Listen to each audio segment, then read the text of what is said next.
قد کان لکم آیتن، بے شک تمہارے لیے نشانی تھی۔ بعض مفسرین فرماتے ہیں کہ یہاں خطاب یہودیوں سے ہے، اور یہاں پر جسے نشانی قرار دیا گیا وہ غزوہ بدر ہے۔ یعنی اے یہودیوں، تمہارے لیے غزوہ بدر کے معاملے میں نشانی تھی کہ تم دیکھو کہ اللہ کی مدد کس کے ساتھ ہے۔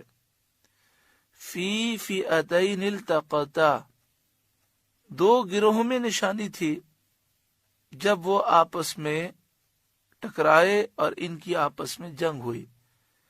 جب بدر کے میدان میں مسلمان اور کافر آپس میں ٹکرائے اور ان کی جنگ ہوئی تو اس معاملے میں تمہارے لیے نشانی تھی۔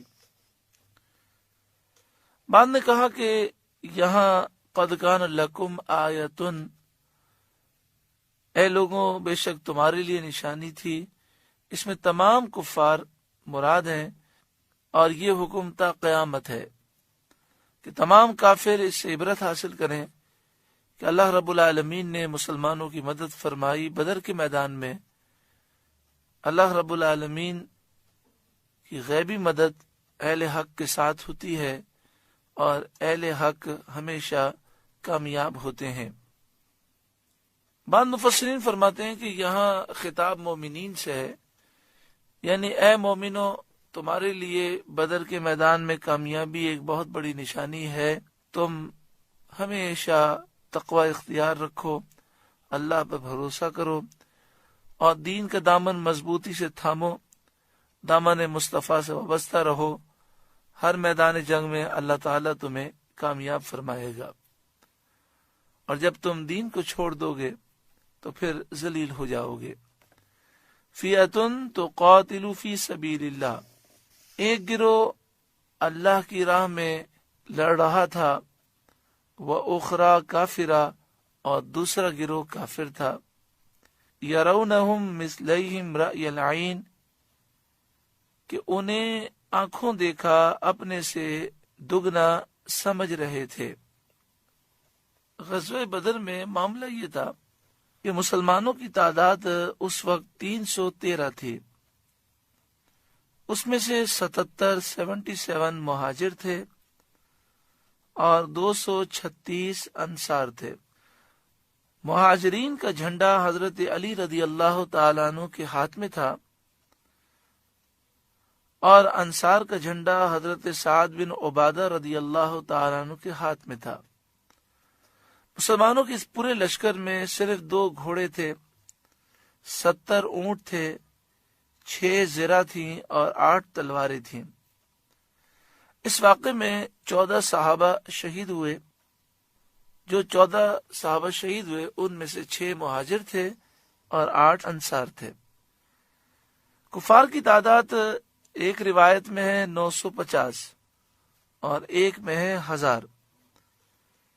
1000 کافر غزوہ بدر میں وہ مسلمانوں سے مقابلہ کرنے کے لیے آئے۔ ان کا سردار عتبہ بن ربیعہ تھا۔ کافروں کے پاس 100 گھوڑے تھے، 700 اونٹ تھے، اور بکثرت زرہ اور ہتھیار تھے۔ جب جنگ کی ابتدا ہوئی تو ابتدائی طور پر کافروں کی نگاہوں میں مسلمان تھوڑے تھے، یعنی وہ 313 کو یہ سمجھ رہے تھے کہ یہ 30 35 یا 40 افراد ہیں، ان کو تو ابھی رسیوں سے باندھ کر گھسیٹ کر مکے شریف لے جائیں گے۔ اور مسلمانوں کی نگاہوں میں بھی کافر ابتدائی طور پر تھوڑے کر دیے گئے۔ اس طرح مسلمانوں کے لیے بھی میدان جنگ میں آگے بڑھنا آسان کیا گیا کہ مسلمانوں کی نگاہوں میں کافر تھوڑے کر دیے گئے۔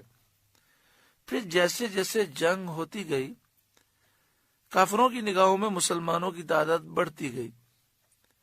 سمجھنے لگے کہ یہ تو 300 ہیں، پھر انہیں خیال کیا یہ تو 600 لگتے ہیں، پھر انہیں خیال کیا کہ یہ تو ہمارے برابر ہیں۔ پھر ایک موقع ایسا آیا کہ وہ یہ تصور کرنے لگے کہ یہ تو 2000 بلکہ اس سے بھی زائد ہیں۔